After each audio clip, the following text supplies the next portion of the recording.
Hello everyone, সবাই কেমন আছো? আশা করি ভালো আছো। আমিও ভালো আছি। আমরা দুজনে চলে গেছিলাম হচ্ছে কুমোরটুলিতে। সামনেই সরস্বতী পুজো, তাই একটু সরস্বতী ঠাকুরের কালেকশনগুলো দেখতে গেছিলাম। না, আমার বাড়িতে পুজো হয় না, খুব ইচ্ছে পুজো করার। তো এত পুজোই হয় আমার বাড়িতে, মানে সুরজিৎ লাস্টে ফেডও হয়ে গেছে। তো আমিও তাও জেদ করেছি যে আমাকে একটা ঠাকুর কিনে দাও, আমি পুজো দেবো। তো জানি না আদৌ কিনে দেবে কিনা আমাকে। আর কুমোরটুলিতে যাওয়ার কারণ হচ্ছে যে এখানে এত সুন্দর সুন্দর কালেকশন ঠাকুরের, মানে বড় ঠাকুরের থেকে ছোট ঠাকুরের দাম এতটাই বেশি, কিন্তু মুখগুলো এত মিষ্টি। মানে তোমরা যেরকম টাকা দেবে ওই রকমই ঠাকুর পাবে আর কি। তো দেখো এখানে অনেক ছোট বড় অনেক ঠাকুর রয়েছে।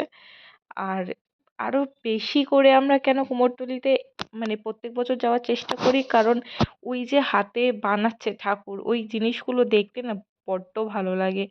মানে সেরকম তো আর এখানে, আমাদের এখানে আর সেরকম তো বানানো ঠাকুর দেখা যায় না। তো এখানে আর এই যে ঠাকুরটা, জানি না কোথাকার অর্ডার, বাট এত কনসেপশনটা দারুণ, দেখে কি ভালো লাগছে। মানে জগন্নাথ দেবকে হাতে করে নিয়ে রয়েছে, আর এই ঠাকুরগুলো দেখো মুখগুলো দারুণ মিষ্টি। মানে দেখেই প্রেমে পড়ে যাবে, মনে হবে আমি বাড়িতে নিয়ে চলে আসি। মানে একটা পুজো অন্তত করতেই হবে, এরকম একটা ব্যাপার।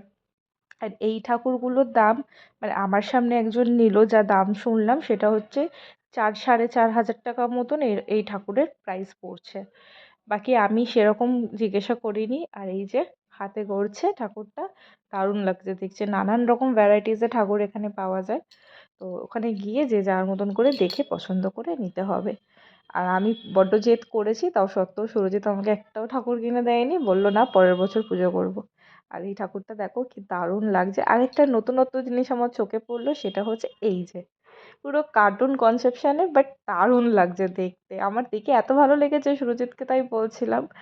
আর এইটা যখন, মানে এই ঠাকুরটা যখন হচ্ছিল তখন আর কি কয়েকটা শ্যুট চলছিল,